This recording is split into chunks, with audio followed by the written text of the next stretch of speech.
Hi, I'm Dan. And I'm Kimberly. And I'm Mallory. And we are here today to talk about going from good to great with your videos.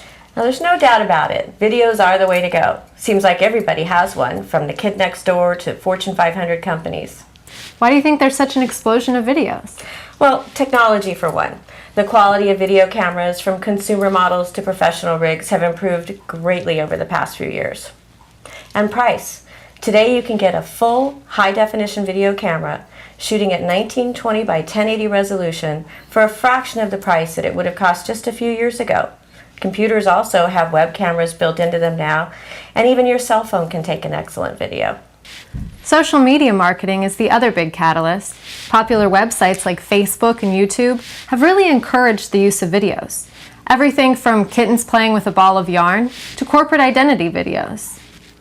And while technology has taken leaps and bounds, unfortunately, people's video skills have not. We've all seen them.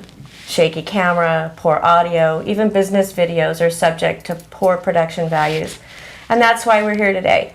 We believe that with a few suggestions, you can turn an okay video into a great video. Or in other words, going from good to great.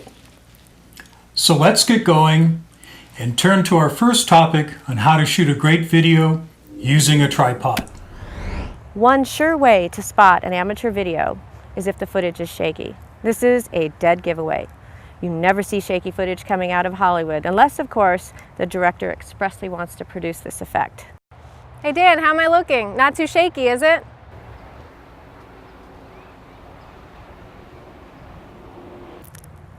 It may sound simple, but you would be amazed at how many people think they can get by without using a tripod.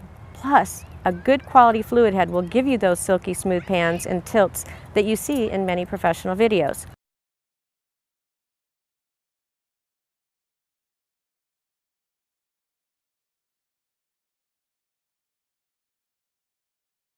Did you notice how we're shooting in a field at noon in the direct sun?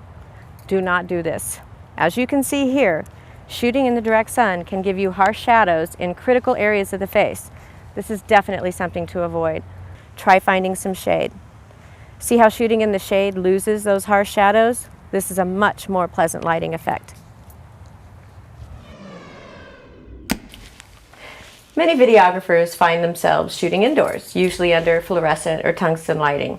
If possible, try to control your lighting by bringing your own light kit, preferably a softbox.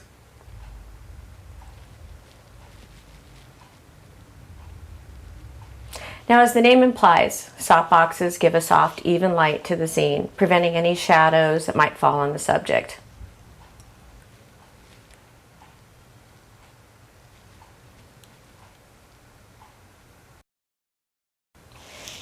Using one type of lighting also allows you to control the color temperature of the set. This enables you to white balance your camera accurately. White balancing your camera is critical in getting accurate skin tones. As you can see here, if your white balance is off, your subject can appear too blue or too orange. Here is a color temperature chart showing the different types of light sources and their associate color temperature.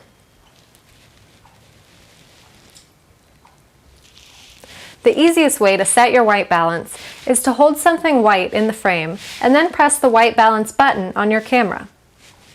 So to review, if you're shooting outdoors, shoot in the shade. And if you're indoors, control your lighting by using soft boxes. And don't forget to white balance your camera. Okay, so now that you have your camera on a tripod and you are out from direct sun, hopefully in the shade, or if you are indoors with a light kit and your camera white balanced, it's time to talk about audio. Audio is crucial to a video. In fact, the great filmmaker Stanley Kubrick said the soundtrack is 80% of a movie. The first mistake people make when making a video is using the onboard microphone of the video camera. The problem is that your camera is here and your subject is way over there. And when they speak, the levels are low, the subject sounds off mic, and there can be a lot of ambient noise. This is a great example of ambient noise. You can see that when the train rolls by, you can hardly even hear. You might want to try using a lapel mic like this. A lapel mic won't solve all your problems, but it will reduce a lot of the ambient noise, and it's a good solution before when you have situations like this. Now, if a lapel mic won't work in your situation, then try using a shotgun microphone.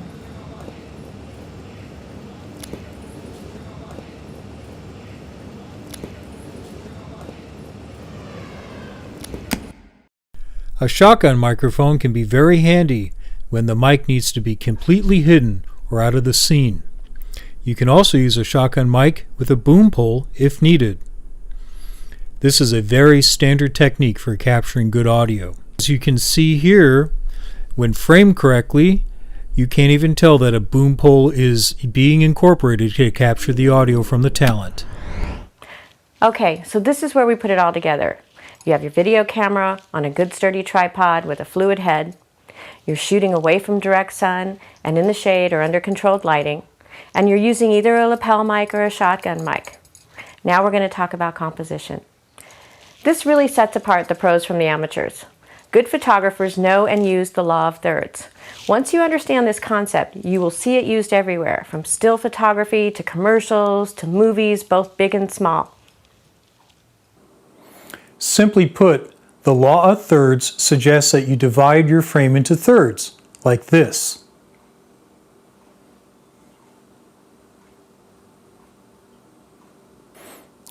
Many beginning videographers tend to put their subject right in the middle of the frame.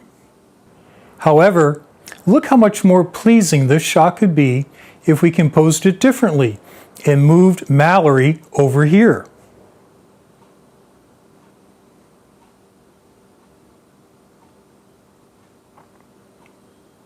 This scene is now composed using the law of thirds, and it's much more pleasing to the eye.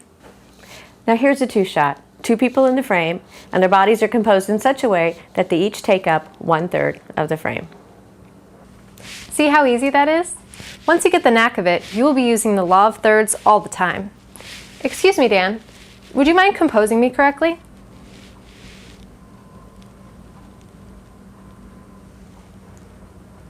Thanks, much better. Well, that about wraps it up.